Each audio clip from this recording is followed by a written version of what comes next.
Hey everyone, how you doing today? It is Monday morning, and yes, that means we start our weekly expert series with Mr. Greg Dickerson. How you doing, sir? Doing great, Michael. How are you this morning? I'm doing well. So something I've been playing with after the Tony Robbins event I attended the last 4 days is I've really been kind of looking at the one rental at a time story brand, how it grows.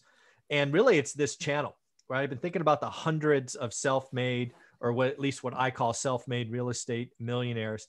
And I wanted to talk about the traits, right? I want to talk about three traits that we see.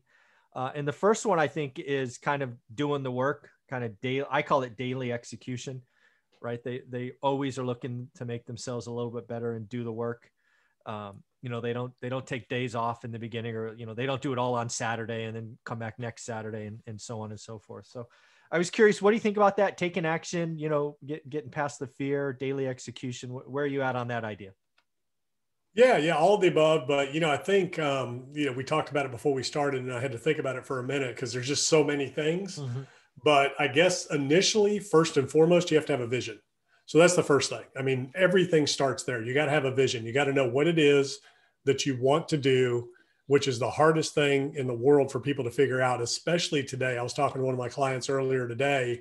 And back when you started, back when I started, there wasn't all of this. There wasn't one rental at a time. There wasn't my channel. There wasn't all of the things that are out there, and especially all the little scammers that are trying to sell that silver bullet. Yeah. The one thing you need to know, and just sign up for this webinar. I only give you the one thing that's going to make you more successful, or you're going to be able to find. I saw an ad today, buy properties for 40 to 60% off market. If you know this one thing, and you can do it from home in your, shorts, you don't even Pajamas. have to leave your house. Yeah.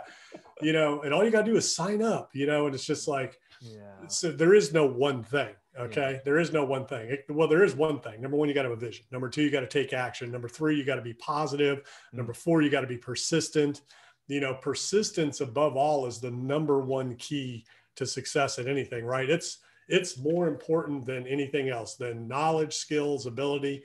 Persistence alone is key. And there's lots of quotes around persistence, but what do I mean by persistence? That means sticking with it, staying at it no matter what. And like you said, that delayed gratification. You may or may not hit the home runs out of the gate. You may or may not be successful right away. The key is to be persistent, to stay after it, to keep going, to keep working towards it. But you got to know what you want to begin with.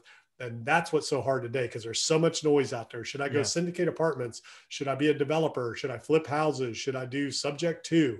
Yeah. So the key is have a vision, figure out what it is you want to do, have a number that you're trying to get to.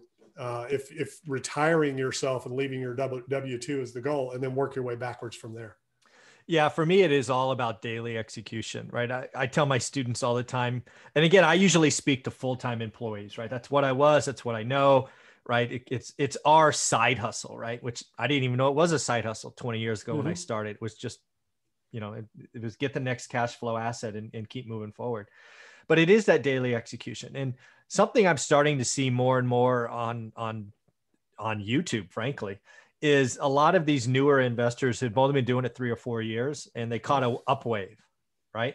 You and I have been doing this 20 years, which means we started before the last crash, and we survived, and we learned, and we changed. And to me, that's all because of daily execution. There's a couple of things that happens when you're in it every day.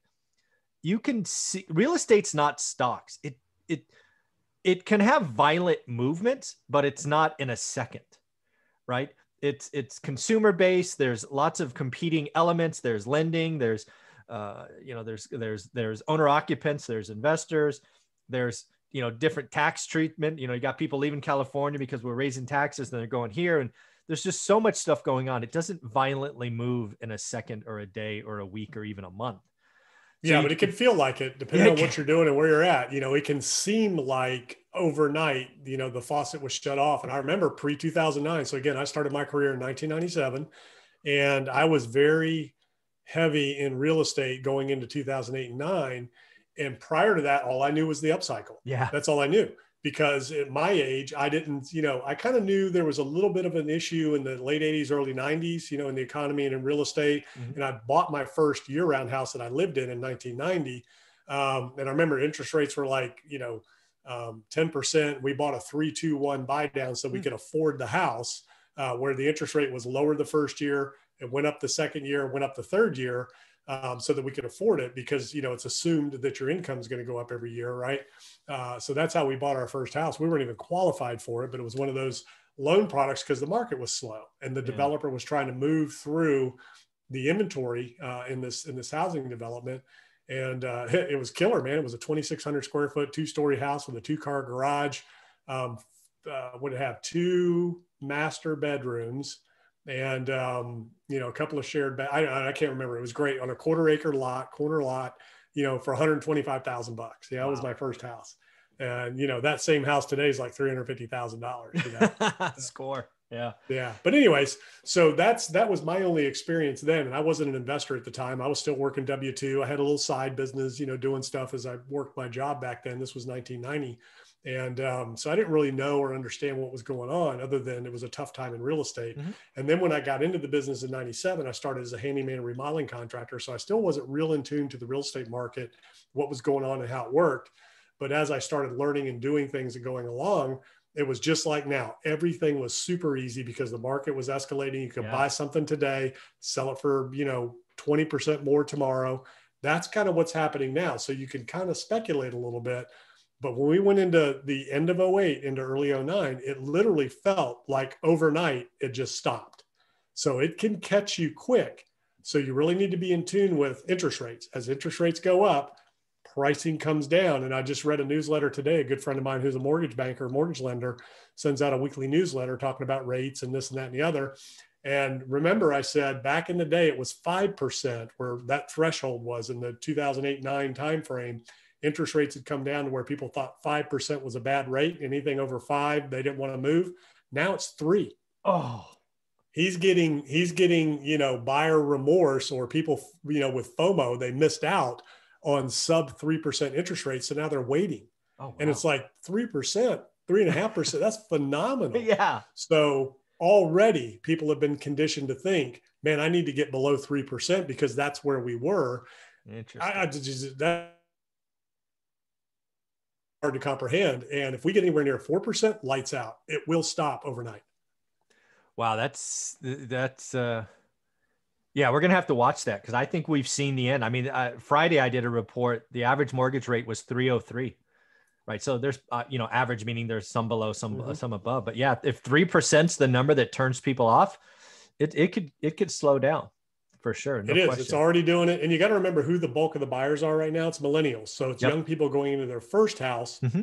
And then it's trade up buyers, which is a lot of what we saw 08-09. So even though the catalyst for this environment is different, the conditions that are setting up a change in the housing market are the same, in terms of interest rates and things like that. Not the subprime lending and all that kind of stuff, but just the interest rates. And, the credit's not easy. You have to put money down and all that. But again, a 1% move in interest rates is going to affect the value of a property by 10% or more. Yeah. So it really creates a situation where the people that are renting now that are saying, man, it doesn't make sense to rent when I can buy and get the same payment. You get up into the 4% range, that changes. Yeah. It's no longer a wash and it doesn't make any sense. And, people are conditioned just like cars. People that are buying cars right now, everybody's conditioned for 0% interest.